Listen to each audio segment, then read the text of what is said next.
My dad remarried, and I was erased from his life. Start over, forget the past, his new wife insisted. I just packed up and left without a word. 6 months later, I sent their own words right back to them. I, 24M, never thought I'd be writing this, but here we are. 6 months ago, I walked away from everything I knew, and today I finally got my revenge. Let me start from the beginning. My mom died when I was 16. Cancer took her slowly, and Dad and I held each other together through those dark months. For 8 years, it was just us against the world.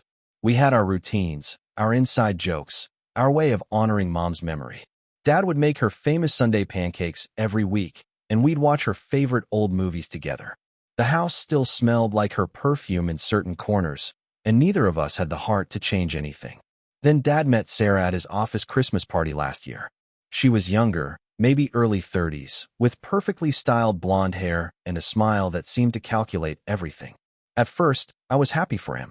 Mom had been gone for years, and Dad deserved companionship. But Sarah moved fast. Too fast. Within 3 months, she was practically living at our house. Within 6 months, Dad proposed.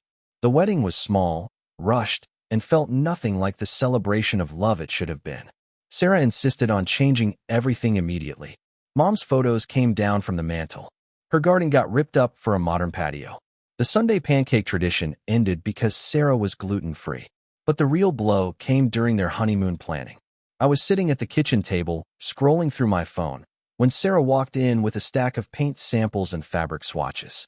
She spread them across the table like battle plans. She told me they were redecorating the entire house. A fresh start, she called it.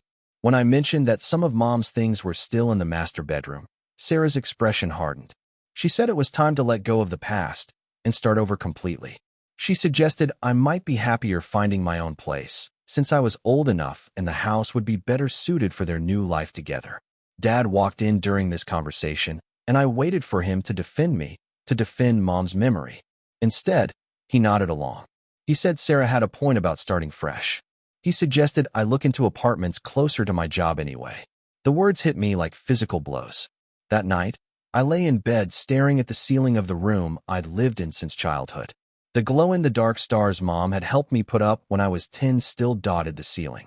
By morning, I made my decision. I spent the next week quietly packing.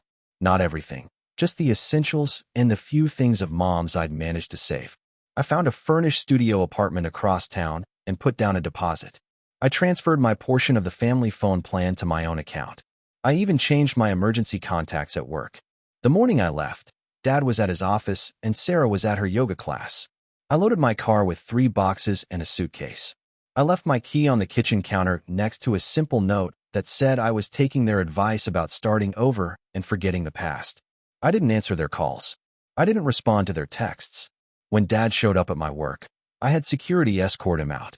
I blocked them on social media and changed my phone number. If they wanted me erased from their life so badly, I'd make it easy for them. The first few months were brutal. I threw myself into work, picked up freelance projects, and slowly built a life that didn't include them.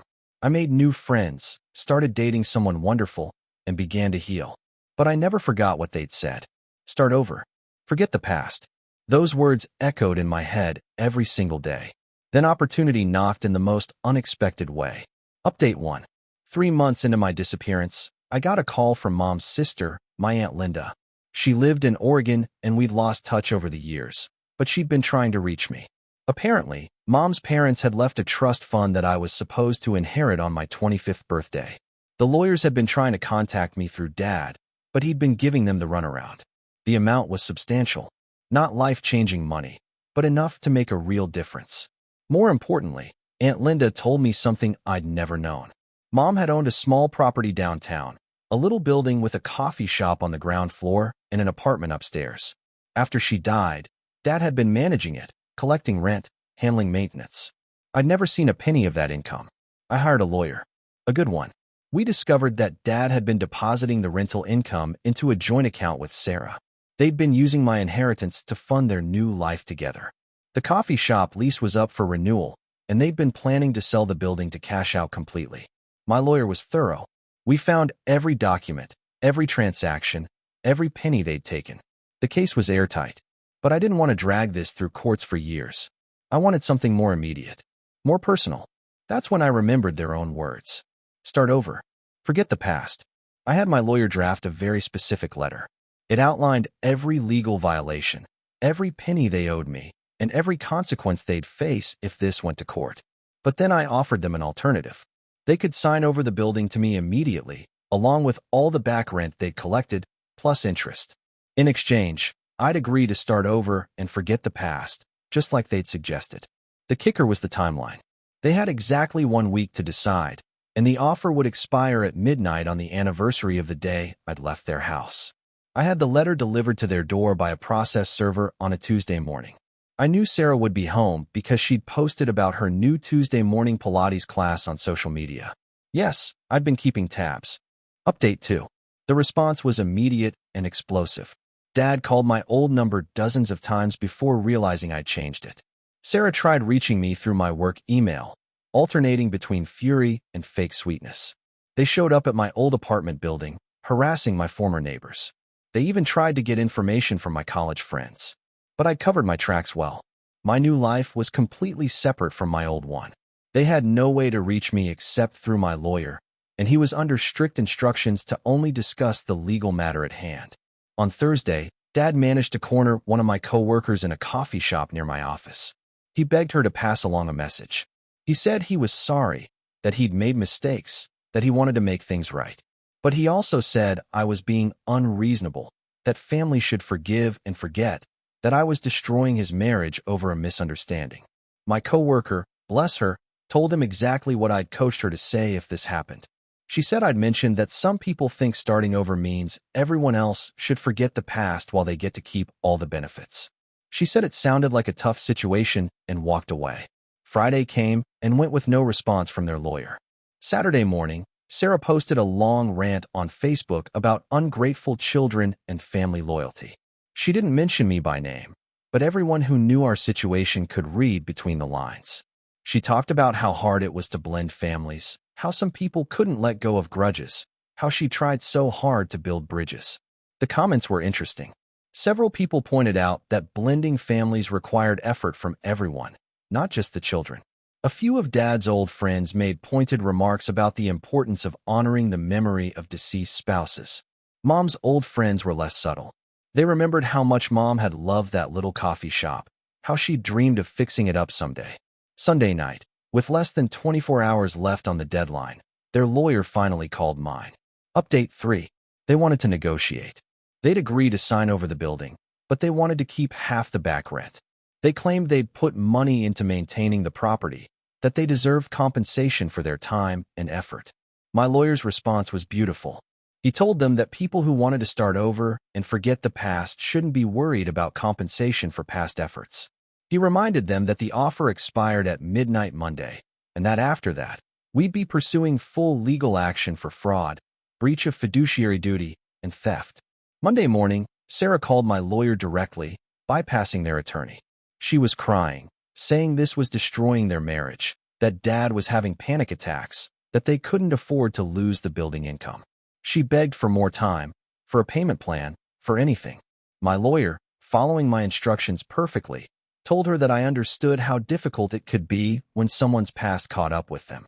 He said that unfortunately, I'd learned from some very wise people that sometimes you just have to start over and forget the past. He reminded her that she had until midnight to accept the original offer. At 11:47 p.m., 13 minutes before the deadline, their lawyer sent over the signed documents.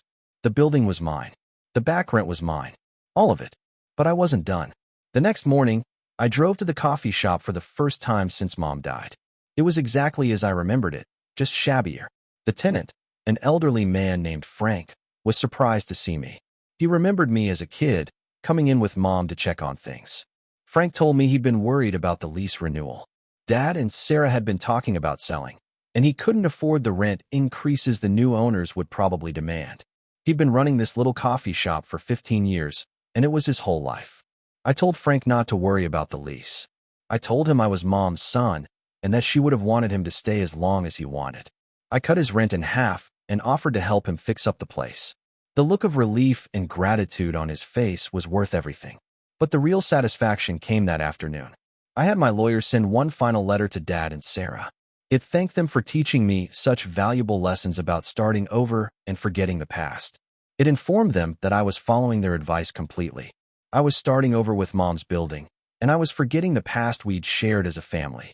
The letter concluded by noting that since they'd been so insistent about the importance of moving forward without looking back, I was sure they'd understand why I wouldn't be maintaining any contact with them going forward.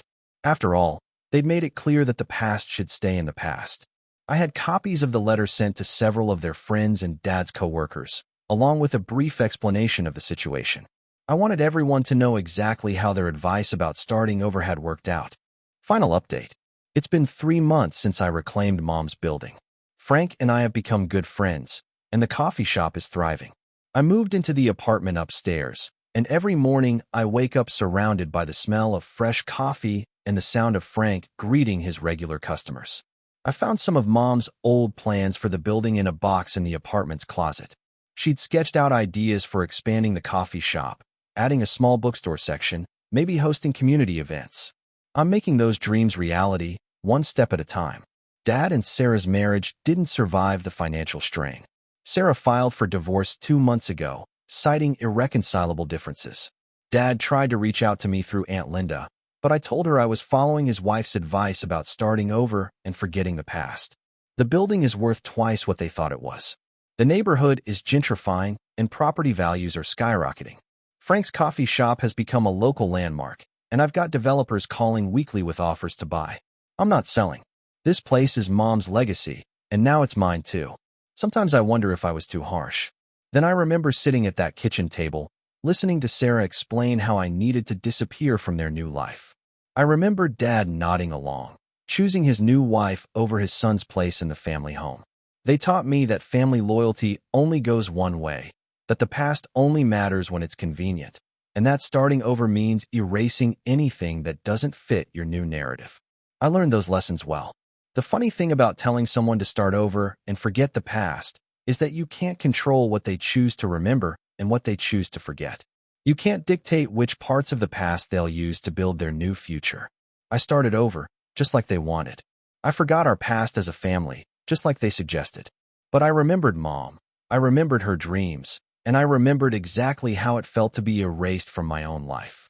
Now I'm building something new on the foundation of what they tried to take away. Every morning, I make Mom's famous pancakes in the apartment kitchen. Every Sunday, I watch her favorite movies. The building smells like coffee and possibility instead of loss and regret. I kept their advice about starting over and forgetting the past. I just applied it more selectively than they expected. Some things are worth forgetting. Others are worth building a whole new life around. They wanted me erased from their story. Instead, I erased them from mine and wrote a better ending.